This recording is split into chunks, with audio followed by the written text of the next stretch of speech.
You're not going to want to miss this one. Season 23, Episode 31 of Real Time with Bill Maher might be the most unfiltered, unpredictable, and straight-up riotous deep dive into American politics you'll see on your screen all week. Bill Maher's always been sharp, but this episode, he's swinging for the fences, pulling apart the chaos of current events with zero hesitation and plenty of jaw-dropping moments. From the spectacle of Trump sues America to a debate about the soul of the Democratic Party, every segment is brimming with punchlines and genuine substance. If you need your political news served with a side of snark and revelation, buckle up. Let's get into the full breakdown of what went down, what it all means, and why it matters more than ever. We kick things off with Bill Maher's signature opening monologue, a blizzard of current events and rapid-fire jokes. Maher doesn't mince words when it comes to Trump's legal merry-go-round. He riffs about Trump suing America, poking fun at the surreal spectacle of a former president entangled in so many lawsuits that he's seemingly in a lawsuit with the very country he led. The metaphors get wilder from there, as Bill cheekily compares Trump's changes to the White House to a reckless home renovation, demolishing the East Wing, supposedly hunting for Epstein files, but mostly just building a gigantic ballroom for, in Trump's words, one of the greatest parties in the world. There's no permit, no congressional approval, just demolition, spectacle, and posturing. The audience is cackling, but underneath the laughter is some real anxiety about the lines of power and tradition being casually trampled. Bill's next target is Trump posting a wild AI video in response to a massive "No Kings" protest, lampooning the president's blithe disregard for critics. He's flying over crowds with a crown, dropping reams of shit in digital form on protesters. 7 million reportedly attended the protest, but the episode deftly pokes fun at how divided America is. Even a rally's message, "No Kings, no Kings," can be interpreted in totally opposite directions, depending on which political jersey you wear. Maher's monologue flips through more scandals and absurdities, a spat with Canada over an Ontario ad featuring Ronald Reagan's ancient anti-tariff comments, which Trump spun into a most disrespectful insult ever, drama, and a bizarre fart cloud video targeting the Democratic National Convention. All this against the backdrop of skyrocketing national debt and the White House becoming a venue for reality show-level drama rather than governance. Things shift as Bill welcomes Kentucky Governor Andy Beshear, a Democrat with high approval ratings in one of the most conservative states in America. Here, the mood gets earnest and revealing. Maher presses Beshear about his potential presidential ambitions, noting his refreshingly high popularity in Kentucky. Beshear's secret: showing up, listening, and focusing on concrete results: roads, healthcare, safety. The governor talks about bridging the gap between right and left by keeping people's everyday lives at the center of his agenda, rather than getting lost in endless culture wars. He's pragmatic, empathetic, and, most importantly, real. Bill being Bill, he doesn't let easy answers slide. He challenges Beshear about the elephants in the room, the Democratic Party's messaging struggles, cultural flashpoints like transgender rights and race, and the ever-present primary gauntlet. Beshear speaks on the importance of standing up for principle without letting hot-button issues hijack policy. He discusses vetoing two gender-focused bills, explaining his belief in compassion and common sense, especially when high school sports and children are involved.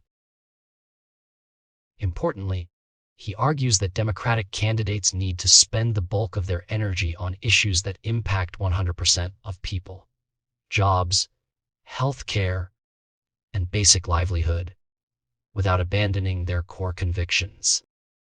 The conversation veers into American dream territory, where Bashir lays out how economic insecurity, the unaffordable phone bills, health insurance, groceries, and vacation, less bus drivers, is what's really threatening people's faith in politics. For him, restoring opportunity and hope for working families should be at the heart of the Democratic strategy. The audience responds with applause, but Maher keeps up the pressure, steering things into a candid discussion of race, diversity quotas, and the tensions that come with right-meaning policies of inclusion turning into exclusion. Bashir's plain-spoken responses impress Maher's panel, which this episode features Michael Steele, former RNC chairman and MSNBC co-host, and Kate Bedingfield, ex-Biden White House communications director.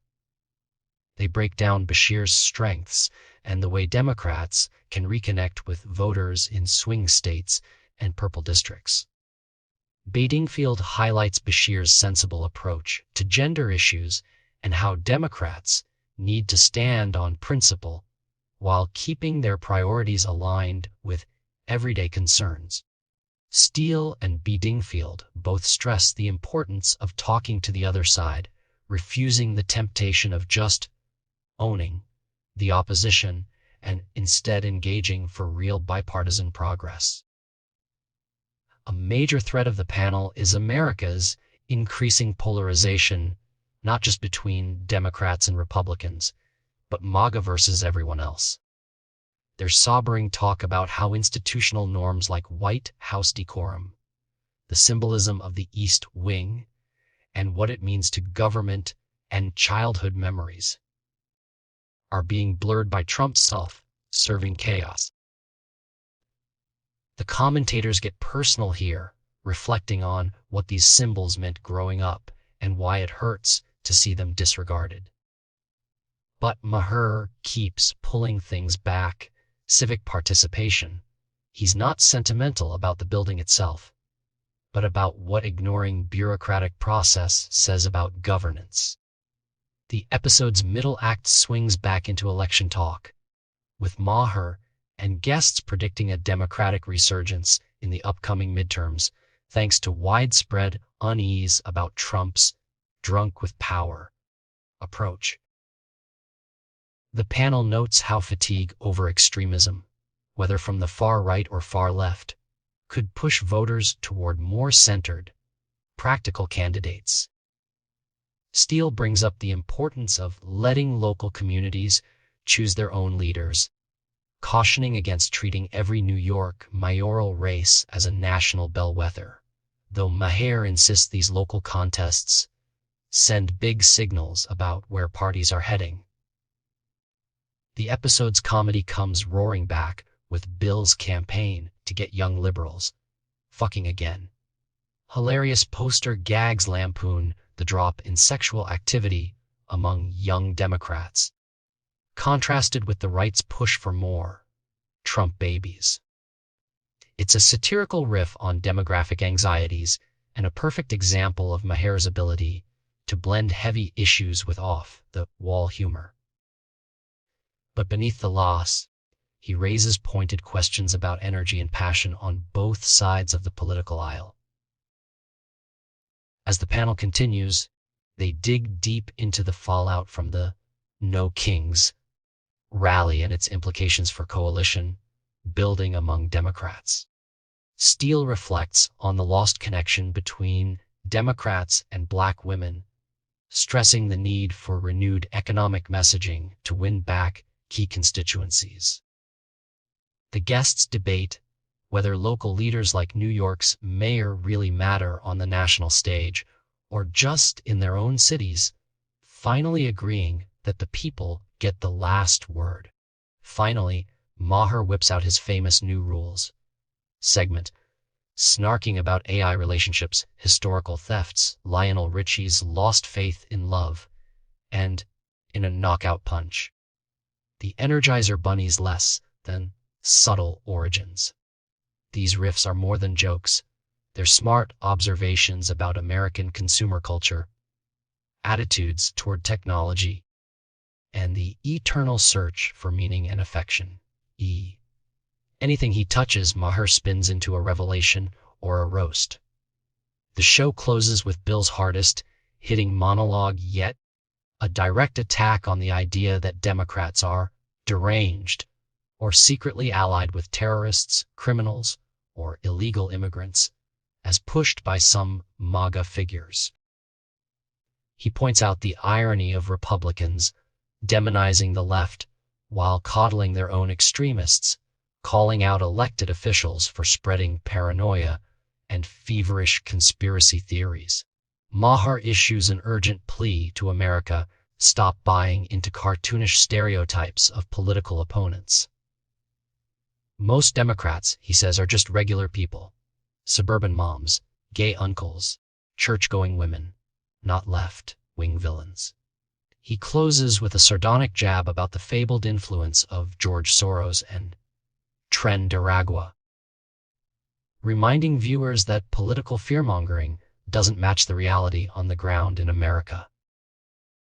Wrapping up, this episode of Real Time isn't just another hour of comedic political talk. It's a mirror held up to a country at a crossroads. Maher and his guests challenge, provoke, and laugh their way through the big questions. Can Democrats reconnect with regular voters? Will bipartisanship survive? Are we letting both culture wars and media paranoia fracture the very foundations of our democracy? The answers aren't easy, and the opinions aren't always aligned. But you can't help feeling that this is a real conversation America desperately needs. If you loved this recap and want to hear your voice added to the discussion, drop a comment below with your thoughts about the episode or where you think American politics are heading. Don't forget to hit that like button, share with your fellow Real Talk fans, and subscribe for more breaking recaps and big ideas every week. See you next time.